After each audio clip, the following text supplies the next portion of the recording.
Chers amis de la télévision du président Guillaume Soro, la deuxième chronique porte sur la restitution ou la récupération des pièces volées aux populations juives, aux propriétaires juifs, par les nazis durant la Deuxième Guerre mondiale.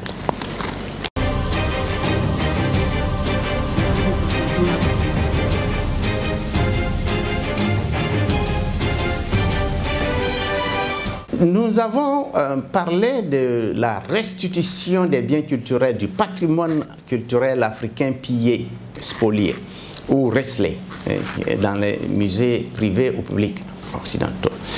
Il en est tout autrement des pièces qui appartenaient à des familles juives qui étaient spécialisées dans la collection des objets d'art et qui, ces pièces ont été volés, pillés de la même manière par les nazis durant la Seconde Guerre mondiale.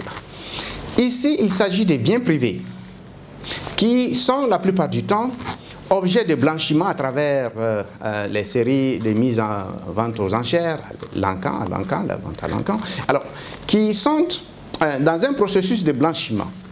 Et il se trouve que le Congrès juif mondial, dont le président actuel est M. Ronald Lauder, essaie de récupérer, d'identifier exactement comme le rapport Savoy-Sarr l'a préconisé pour les Africains, d'identifier ces pièces volées par les nazis aux familles juives et ensuite qui sont l'objet des tentatives de blanchiment à travers des ventes aux enchères dans différents processus de mise en vente à travers le monde. Une grande famille juive qui a fui l'Europe sous la domination nazie s'est établie au Canada.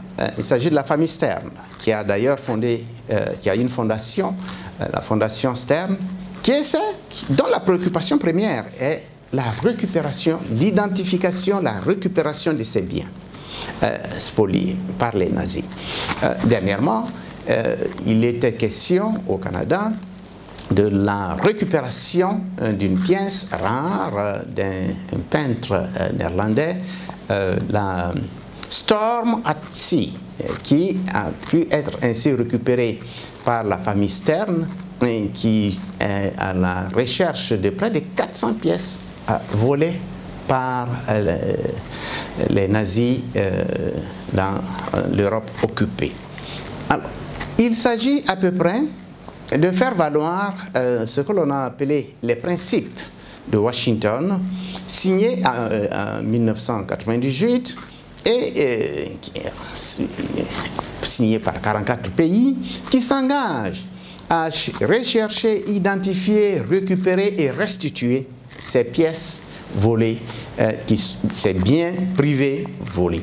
Donc les Africains gagneraient aussi à prendre langue avec cette fondation, la fondation Stern de Montréal, et voir dans quelle mesure on pourrait donner des bourses à des jeunes Africains, à des chercheurs africains, pour pouvoir mener la même œuvre. C'est une œuvre de longue haleine, sur 2 générations, 3 générations, 4 générations, d'autant plus que les Africains ont près de 90 000 biens culturels qui sont en dehors du continent. Il ne s'agit pas seulement de la France, tous les pays occidentaux, dans tous les grands musées, et puis les musées privés aussi. Il s'agit d'aller obtenir l'expertise, et puis ensuite la CEDEAO peut très bien nommer un envoyé spécial qui puisse coordonner cela. Ça, c'est d'une importance capitale.